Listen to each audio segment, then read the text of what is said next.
Hello, namaskar, namaskar, and namaskaram, namaskar. My name is Pooja Dwivedi. Keep your notebooks ready. We are going to decode El Nino. El Nino Southern Oscillation.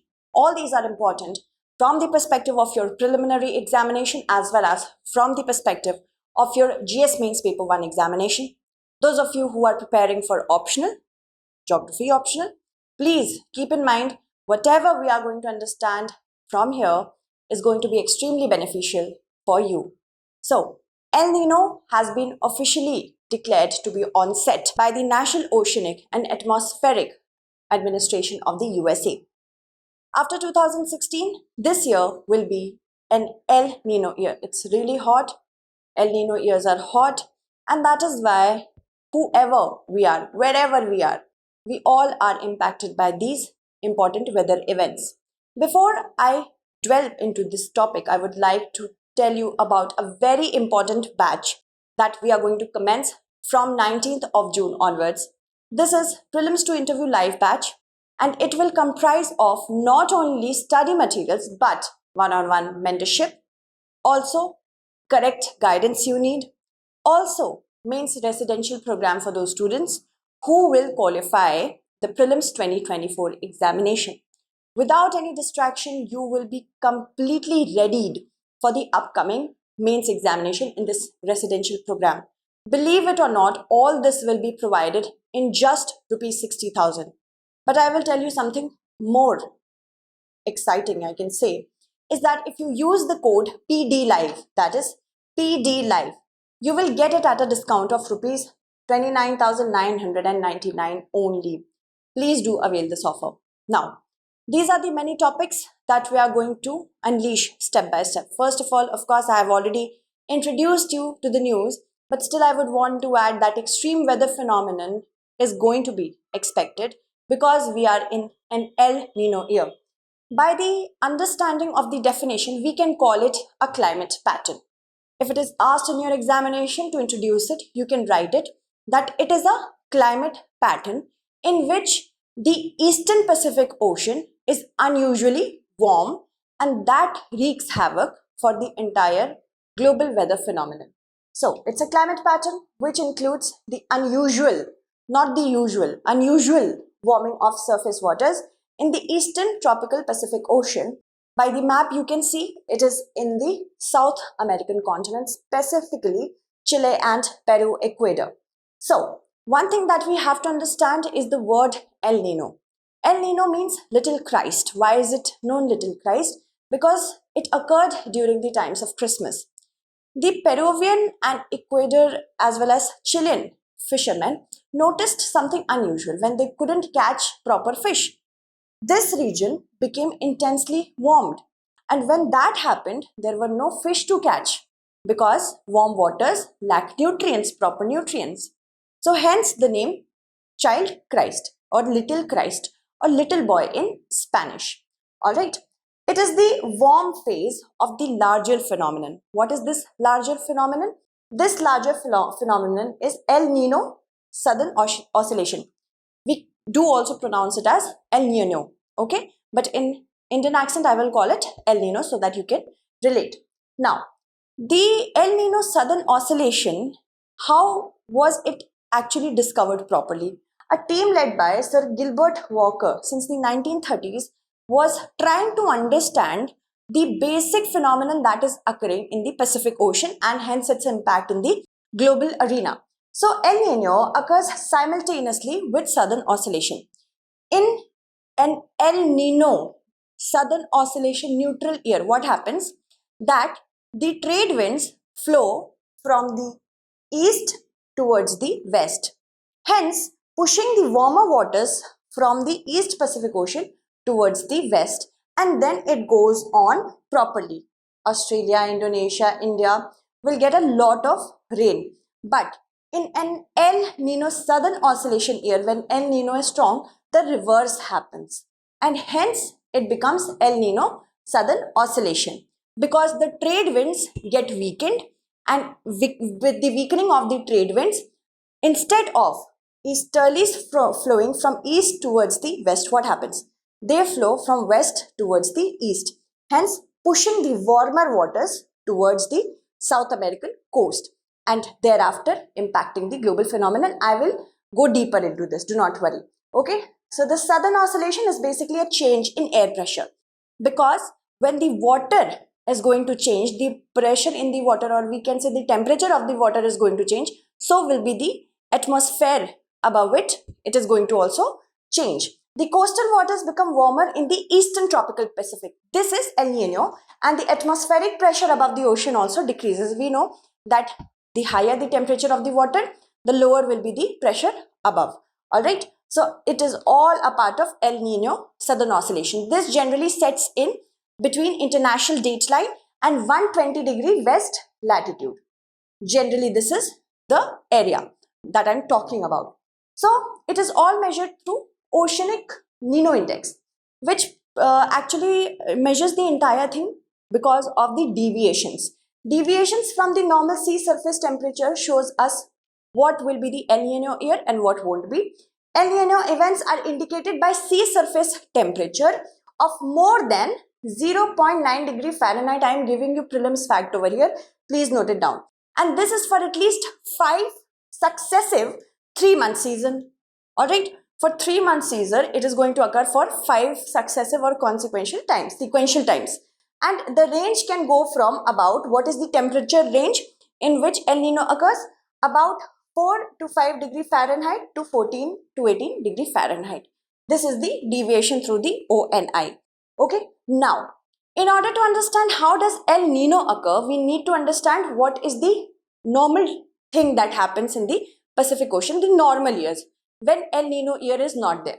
See, generally what happens, the trade winds that are flowing from east to west, they work like this. This is the general phenomenon. And when that happens, the warmer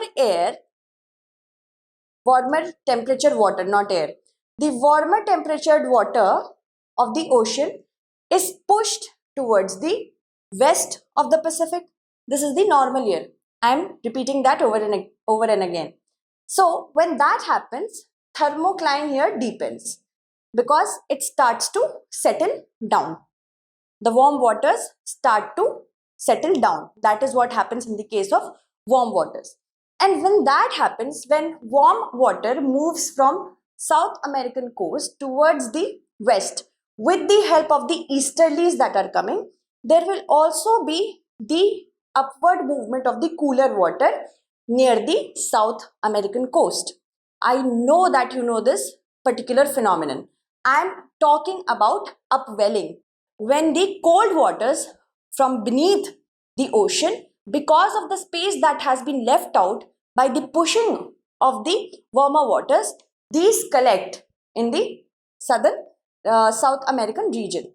And this is the East Pacific Ocean getting colder water. This is the West Pacific Ocean pushed by the warmer waters. Understood? So when upwelling happens, there is a lot of nutrient rich, you can say, compounds that collect over here. Fishes feed on it, phytoplanktons feed on it, and there is too much fish over here, which gives a boost to the livelihood of the fishermen. So this is a normal phenomenon which happens almost every year, but not in El Nino years. Okay. So when the warmer air is pushed and continuously the colder air is rising, because of the pushing of the warmer temperatured water over here, warmer ocean water over here, there is also the development of water vapor going upwards, forming atmospheric disturbance or clouds. Now you understood this. Here is warmer water. The air above the ocean will also get impacted, and this is the warm moist air that is forming the atmospheric disturbance or cloud. Then continuously and perpetually this is happening. This is a cycle. Warm moist air is going upwards, cold and dry air is descending downwards, and this is a normal cycle, normal phenomenon that is happening and impacting the entire weather system of the globe. But now comes El Nino. El Nino is when the easterlies, they get weakened and westerlies strengthen. That means these winds which were blowing from east to west, they weakened, and hence the westerlies. It is a reverse phenomenon. From west to east, the wind starts blowing in an El Nino year. So when that happens, what will happen? This warmer water, which should have been near Australia, Indonesia, providing lots of rain to this particular area, it will move towards the west, and when it will move towards the west, it will create a lot of issues for South America, for the entire global system.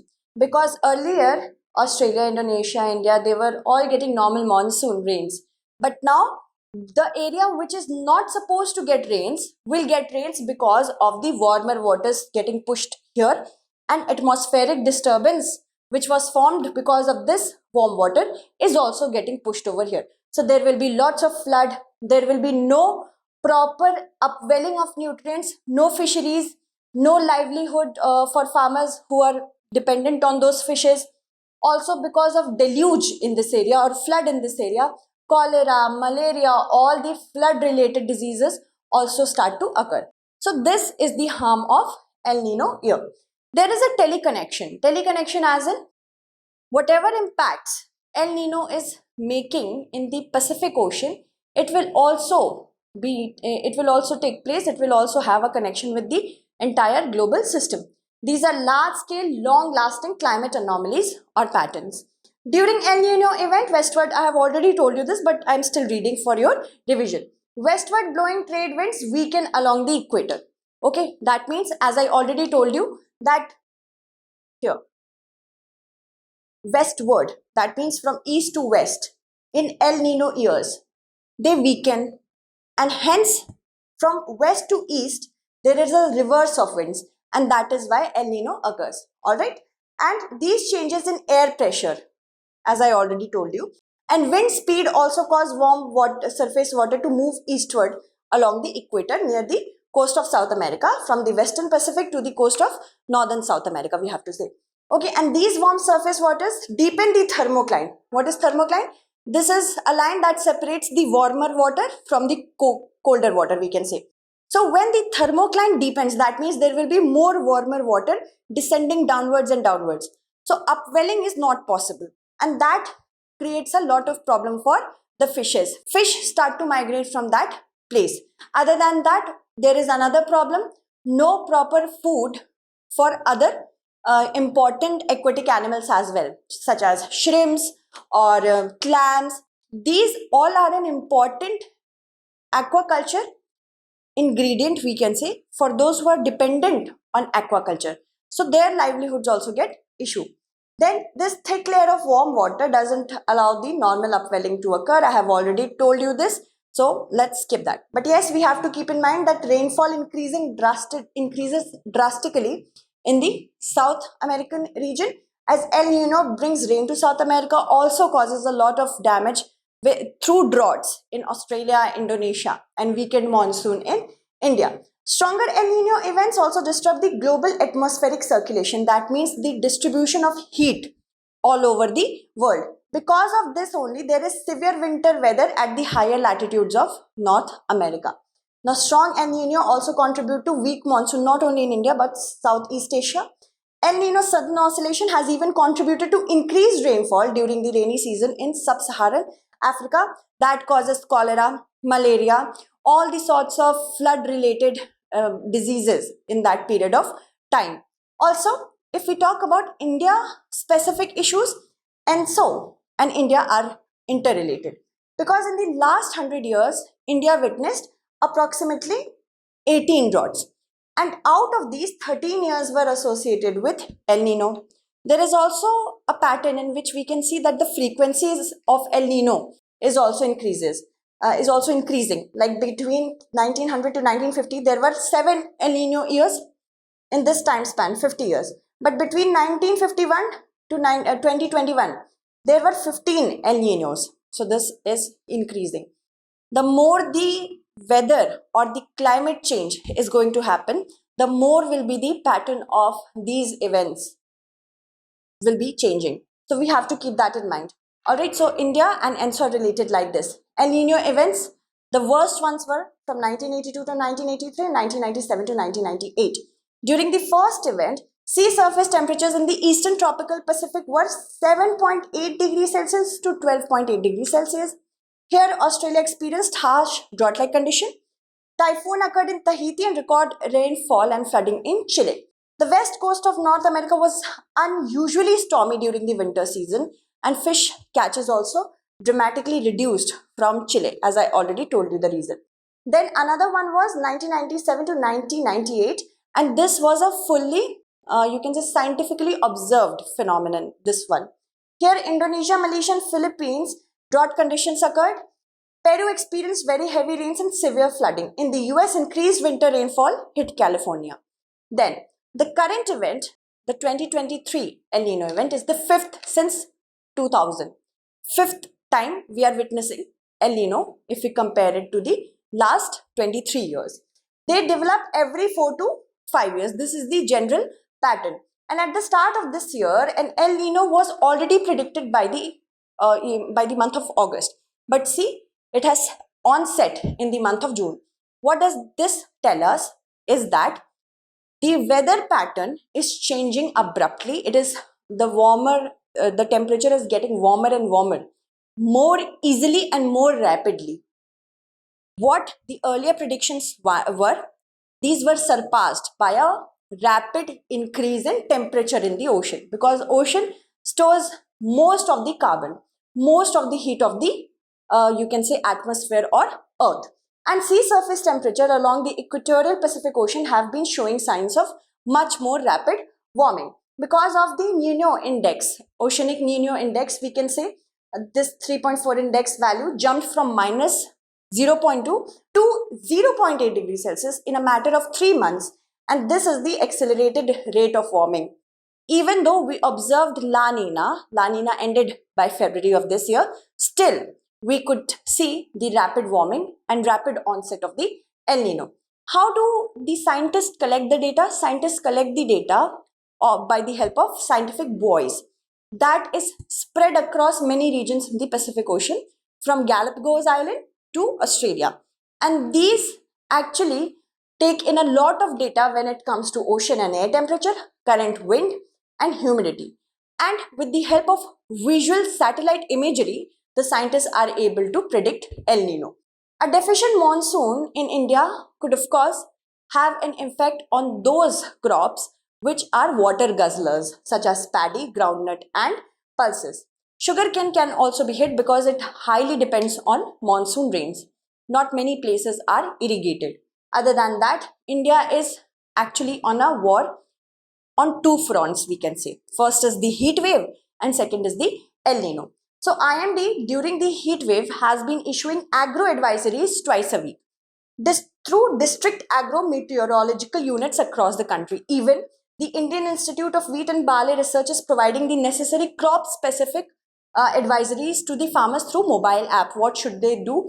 How should they deal with the heat waves so that they do not incur a loss when it comes to crops? All the extension agencies from central and state governments, even from the ICAR, they should visit the farmers' field regularly and give the necessary advice according to the central government's command. Alright, so this is happening.